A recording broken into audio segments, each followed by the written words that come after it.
Hello everyone, আজকে নতুন একটা রেসিপি নিয়ে আবার চলে এসেছি আমি তানি।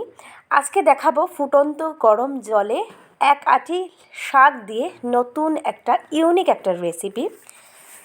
অনেকেই আছে শাক খেতে পছন্দ করে না, বিশেষ করে বাচ্চারা। তোমরা এইভাবে যদি বানিয়ে দাও, আমি 100% শিওর তারা চেটে পুটে খাবে।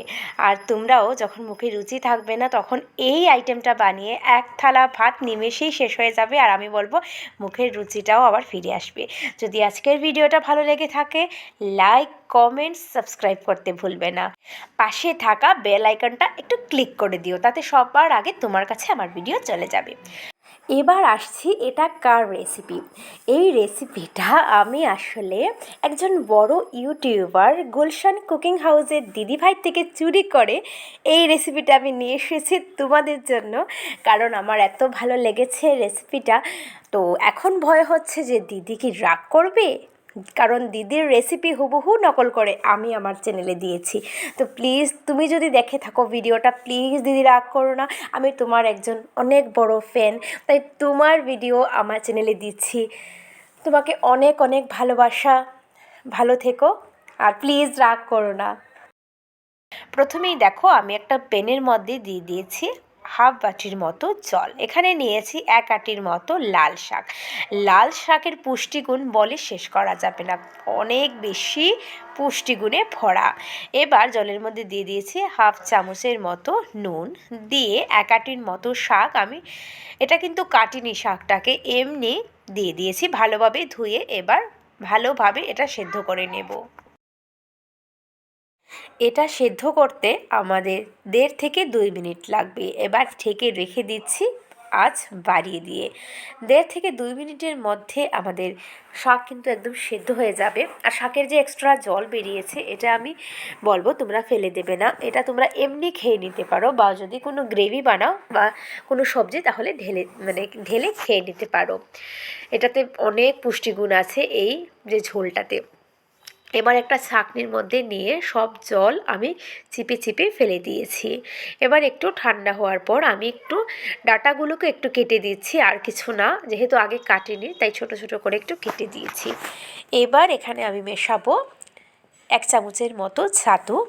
1 চামচ ছাতু দিয়েছি আমি, আর দেব আরও 1 চামচের মতো ছাতু। তোমাদের ঘরে যদি ছাতু না থাকে তোমরা বেসন দিতে পারো। দিয়েছি সামান্য পরিমাণে হলুদ, সামান্য পরিমাণে লাল লঙ্কার গুঁড়ো, আর দিয়েছি একদম সামান্য জিরের গুঁড়ো, আর দিয়েছি 3-4টা লঙ্কা কুচি করে রেখে দিয়েছিলাম। এবার স্বাদ মতো লবণ দিয়েছি। লবণটা একদমই কম, কারণ আমি শাক সেদ্ধর সময় লবণ দিয়েছিলাম। এবার ভালোভাবে মিশিয়ে, তো দেখো মেশানোটা ইম্পর্টেন্ট, ভালোভাবে মিশিয়ে নিয়েছি। এবার হাতের সাহায্যে গোল গোল করে, তোমরা একটু দেখে বুঝতে পারবে আমি কীভাবে বানাচ্ছি। প্রথমে বলের মতো বানিয়ে নেবে আর একটু চেপে চেপে নেবে। যদি একদম কম না চাপো তাহলে কিন্তু এটা খুলে যাওয়ার সম্ভাবনা থাকবে। তো গোল করে নেওয়ার পরে হাতের মধ্যে রেখে অন্য হাত দিয়ে একটু প্রেস করলেই দেখবে চপের মতো একটা শেপ হয়ে যাবে। তো দেখো আমি সবকটাই সেমভাবে বানিয়ে নিলাম। দেখে হয়তো বুঝতে পারছো যে আমি কীভাবে বানিয়েছি। আর একটা দেখে নাও, আঙুলের সাহায্যে একটু প্রেস করলেই দেখবে খুব সুন্দর পাতলা করে বানাবে।